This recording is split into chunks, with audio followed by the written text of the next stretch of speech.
Welcome to Haunted Hangover Haunt Reviews. I'm Louie, and I just got a chance to check out Haunted Overload in Lee, New Hampshire. Now, throughout the years, people have always recommended Haunted Overload and told me I should definitely check it out. Always highly recommended. All I hear are great, rave reviews about it. And I finally booked a trip to New Hampshire and got a chance to check it out because it is a 5-hour drive for me. So it's not like I could just hop over there on a weekend and check out this haunt. And I'm glad I did. Now, before even reaching the actual main event, the main attraction in Haunted Overload, you walk through the queue/line, and all I could tell you is that it's extremely immersive. I was almost confused and could have sworn I was already walking through the haunt. It's kind of hard to tell where the haunt begins and ends.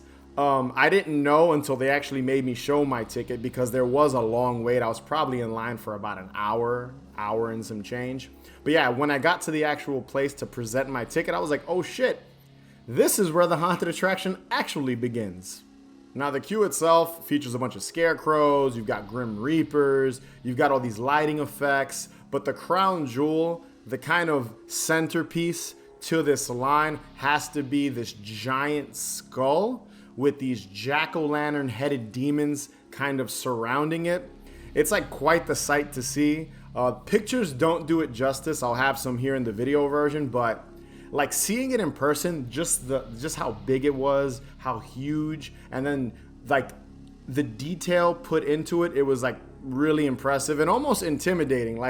If you've never been to a haunt before and this is the first thing you see, I could see you kind of changing your mind and being like, nope, I'm turning back. I'm good. There's also a few scare actors kind of wandering around the line, scaring people. There was one dude with a chainsaw. There were some clowns. Of course, all haunts have to have clowns. The one dude that stood out to me was dressed up as a mutant crow type deal, and he was kind of getting in people's faces.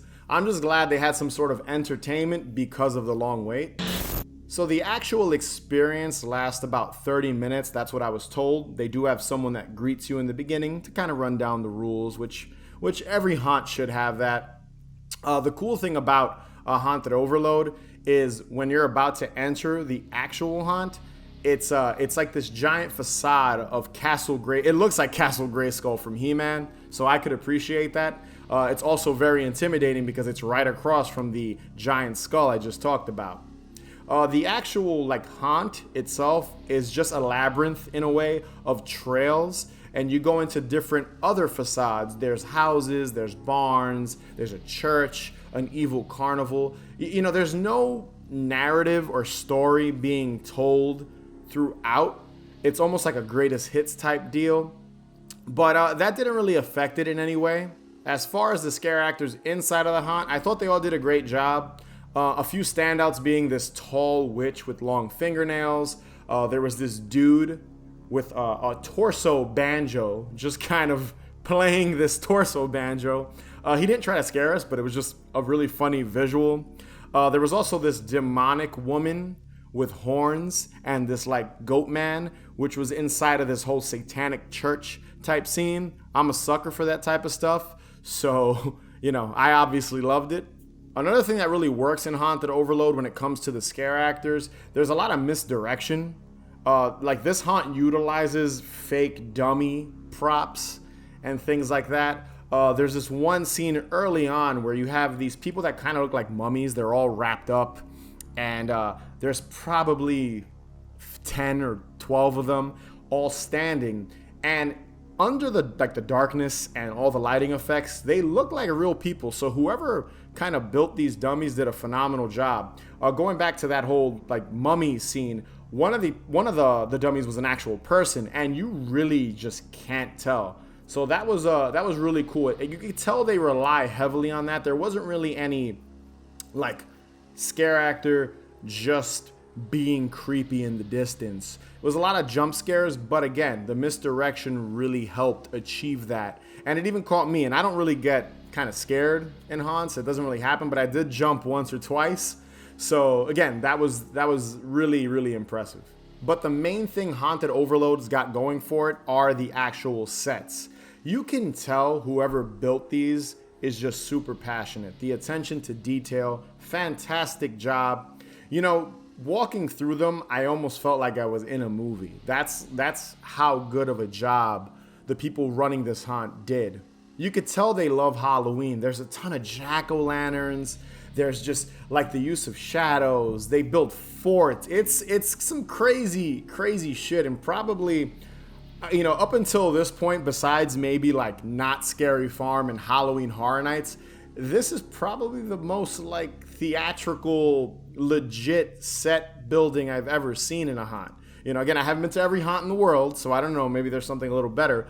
But I was, I respected the craftsmanship of this. Like I was able to stop and appreciate, like, wow, these dudes, like, they did a great job, like, just building this and immersing me in this world.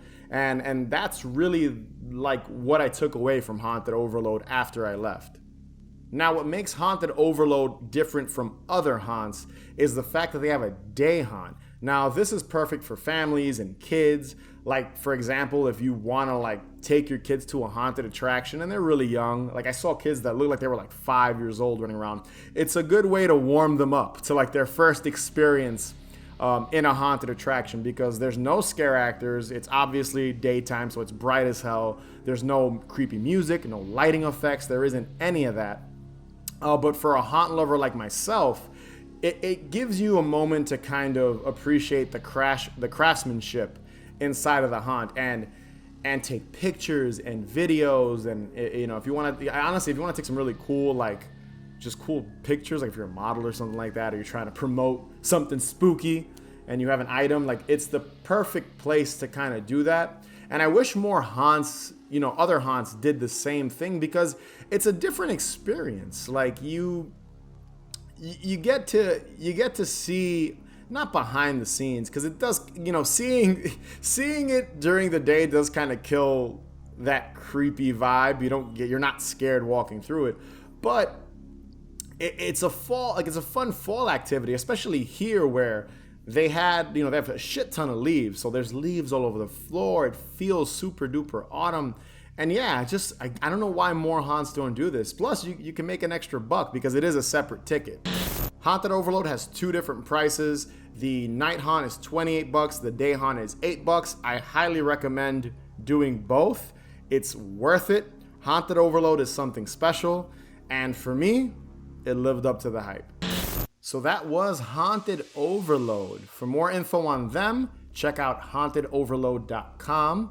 Be sure to subscribe and follow us on Instagram and Twitter at Haunted Hangover. And if you can rate and review us, that'd be greatly appreciated. If you're listening to the audio-only version of this episode, be sure to check out the YouTube version. I've got some images and a video I took at Haunted Overload. And remember, the best cure for a hangover is more booze. Catch you guys later.